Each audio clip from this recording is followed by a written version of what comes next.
ভুগে দেবে, অনুপ্রাণিত হতে পারি।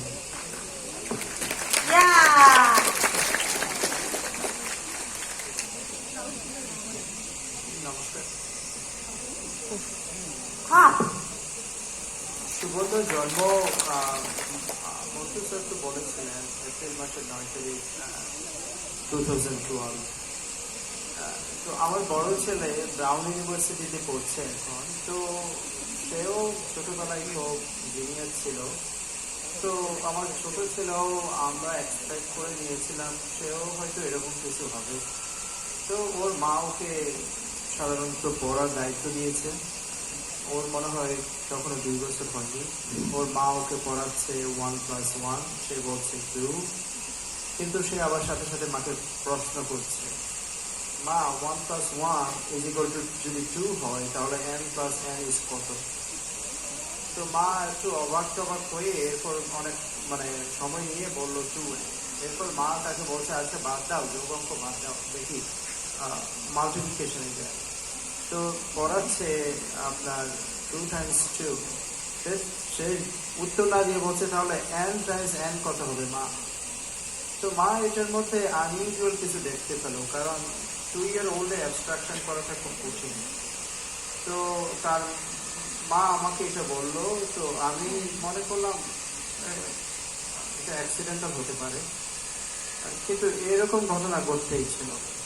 তো এক সময় আমি তখন সিকিউরিটি গার্ড ছিলাম, যেটাকে আমাকে তো বাংলায় বলতে বললেন, যেটাকে জার্মান বলে।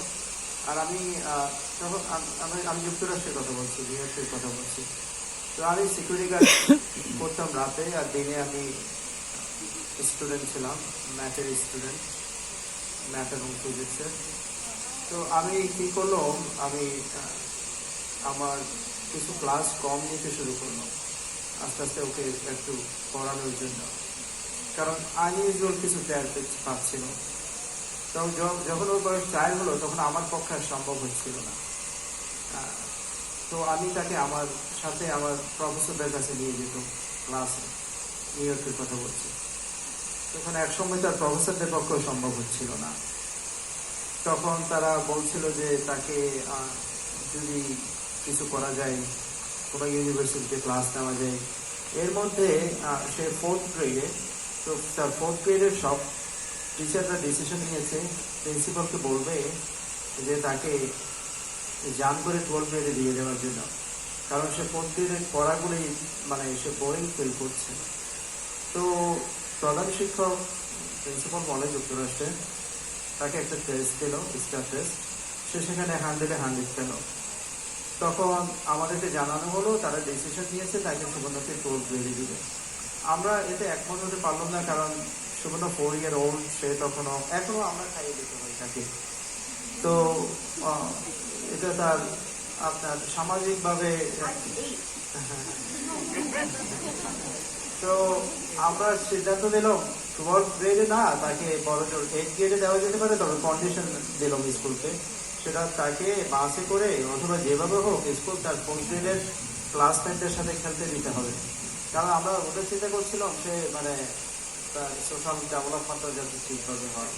তো স্কুল সেটা ম্যানেজ করেছিল। সে যখন 8th গ্রেডে যেত তাকে স্কুল শেষে বাসিং করে 4th গ্রেডে পাঠানো হতো। এরপর আমি তার মেন্টাল গ্রোথটাও দেখার চেষ্টা করছিলাম। মনে করেন সে যখন 4 বছর থেকে 5 বছরে টার্নিং করে, সে গতকাল সেন্ট ফ্রান্সিস ডে স্যালেস স্কুলে বক্তব্য রেখেছিল। এটা হচ্ছে গুয়াহাটির একটা ক্যাথলিক স্কুল, খুব ভালো স্কুল। সে সেখানে ডক্টর এপিজে আব্দুল কালামের কথা বলেছিল। সে বলেছিল এপিজে আব্দুল কালাম যদি দিনে একবার মসজিদে যেতেন তাহলে মেক্সিও তিনি দিনে একবার মন্দিরে যেতেন। মন্দিরে যাওয়ার জন্য হিন্দু হতে হয় না। সুবর্ণ বলেছিল এপিজে আব্দুল কালাম যখন এয়ারফোর্সে চান্স পায়নি তখন তিনি গঙ্গায় স্নান করেছিলেন, স্নান করে মন্দিরে গিয়েছিলেন। মন্দিরের যিনি মন তার কাছ থেকে ব্লেসিং নিয়েছিলেন। মন তাকে বলেছিলেন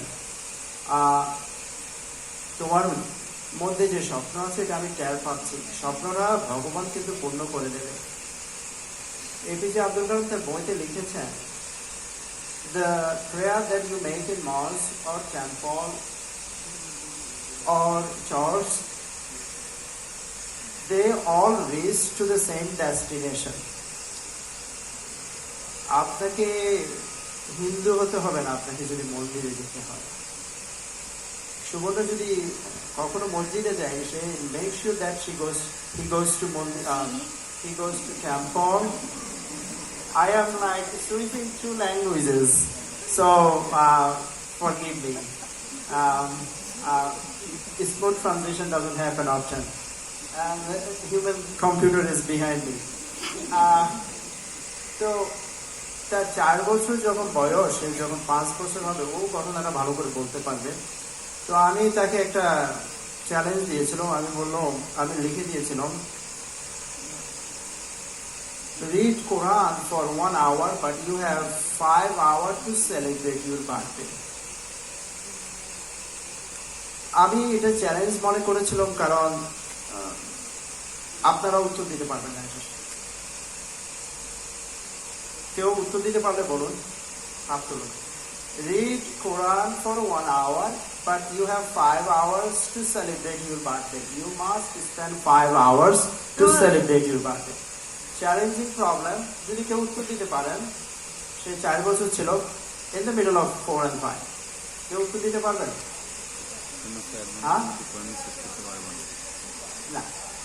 না, হয়নি।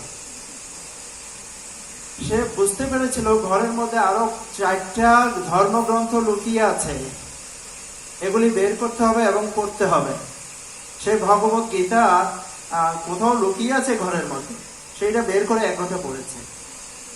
ও নিউ টেস্টামেন্ট বাইবেল ঘরের মধ্যে লুকিয়ে আছে, সে ভেবেছে 2টা পড়লে তো হবে না, 2 ঘন্টা গেল, আরো 3 ঘন্টা বাকি আছে। হ্যাঁ, ওই 3 ঘন্টা আমি কি একটু সেলিব্রেট করার কন্ডিশন দেওয়া আছে বার্থডে সেলিব্রেশনের মধ্যে, আমি তো বাইবেল পড়তে হবে। তো মানে 4 ঘন্টা গেল, হলো না তো, কন্ডিশন মিট হলো না তো। আপনার ম্যাথামেটিক্স যারা প্রুভ করেন তারা তো কন্ডিশন মিট করতে হয়। তো সে যখন সব ধর্মমত পড়লো, তখন সে বুঝলো যে 5 ঘন্টা অতিবাহিত হয়েছে, এবার হয়তো আমার বাবার দেখা পাবো কোথাও। তো আমি এসে তাকে কংগ্রেচুলেশন করলাম সেই তার চ্যালেঞ্জটা। তো আপনাদের কাছে আমি একটা চাইবো, সেটা হচ্ছে আশীর্বাদ করবেন সে যাতে, এটা খুব সহজ একজন সুবর্ণ আইজাক তৈরি করা, ঠিক আছে? আপনারা যারা শিক্ষক আছেন, যারা বাবা মা আছেন, রাইট, আপনারা সবসময় আপনাদের সন্তানদের বলেন, ছাত্রদের বলেন, ওকে যেই অ্যাডভান্স পাস করতে হবে, তাই কেউ বলেন না যে ভালো মানুষ হতে হবে। এই যে সে নজরুলের দেশে আসলো, নজরুল কিন্তু মসজিদের ভিতর গিয়ে ভগবত গীতা পড়েছেন। আপনারা কয়জনে জানেন আমি জানি না। তো আপনাদেরকে he's playing. Some people ask that সুবর্ণ কি কখনো খেলাধুলা করে? সুবর্ণ খেলছে। তো এটা আপনারা সবসময় করবেন। যেটা বলে আমি শেষ করব, সেটা হচ্ছে আশীর্বাদ করবেন সুবর্ণ যাতে সুবর্ণ করা সহজ, কিন্তু একটা মানুষের ভিতরে এপিজে আব্দুল কালাম অথবা গান্ধীজি, হ্যাঁ, অথবা নজরুল, যাতে এরকম ভাবে মানুষ হতে পারে, যাতে মানে একটা ম্যাথামেটিক্যাল থিওরি আবিষ্কার করা অথবা উদ্ভাবন করা, এটা খুব সহজ কাজ, কিন্তু মানুষ হওয়া খুব কঠিন কাজ। আপনারা আশীর্বাদ করবেন ও যাতে নজরুলের দেশে আসছে, সে যাতে নজরুলের মতো সে একজন মানুষ হতে পারে। Thank you. একটা জিনিস বলতে চাই, প্রত্যেকটা টুকরো টুকরো আলোচনার যে ফলশ্রুতি আমরা দেখতে পাচ্ছি, যে প্রত্যেক দিনের নিয়মিত অনুশীলন বা আমাদের এই বিভিন্ন ছোট্ট ছোট্ট প্রশ্ন, যেগুলো হয়তো অনেক সময় আলোচনা এড়িয়ে যায়, যে অসংজ্ঞাত, তাকে যদি অসংজ্ঞাত বাড়ি গুণ করতে থাকি কি হতে পারে, বা শূন্য, তাকে যদি শূন্যবার গুণ করি তাহলে কি হতে পারে, এই প্রশ্নগুলো নিজের মনে জাগা, তার উত্তরকে খুঁজে পাওয়ার চেষ্টা করা এবং নিত্য অনুশীলন বারবার, সেটা কিন্তু আমাদের নিয়ে চলে আসছে অনেকটাই সুবর্ণ বাড়ির জায়গায়। তো কোনো জিনিসটাই কিন্তু অলৌকিক নয়, অত্যাশ্চর্য নয়, আমাদের করে যেতে হবে, পড়তে হবে, জানতে হবে, অনুশীলন করতে হবে। পরবর্তী কোয়েশ্চেন।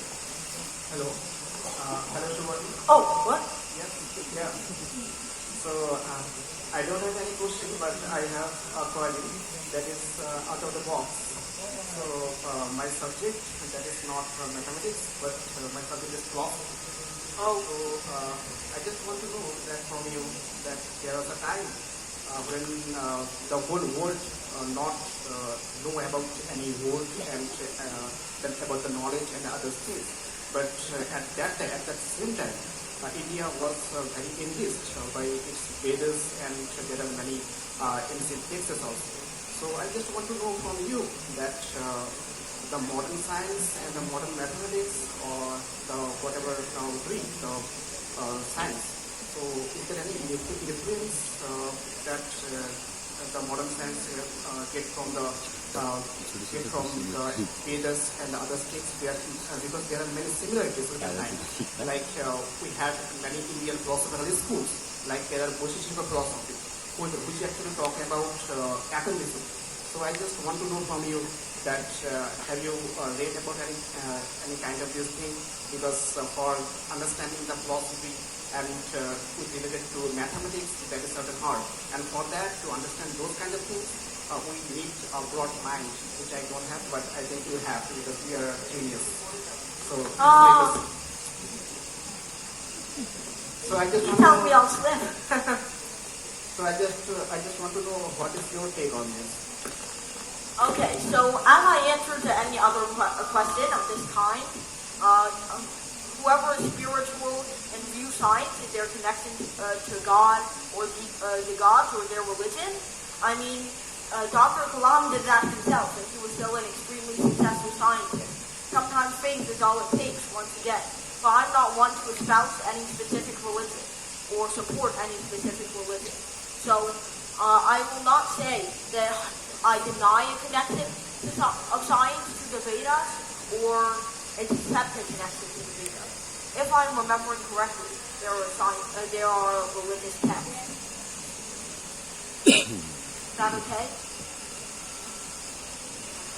আমরা প্রায় অনুষ্ঠানের শেষ পর্যায়ে পৌঁছচ্ছি। আর দু একটি প্রশ্ন স্কুল ছাত্রদের কাছ থেকে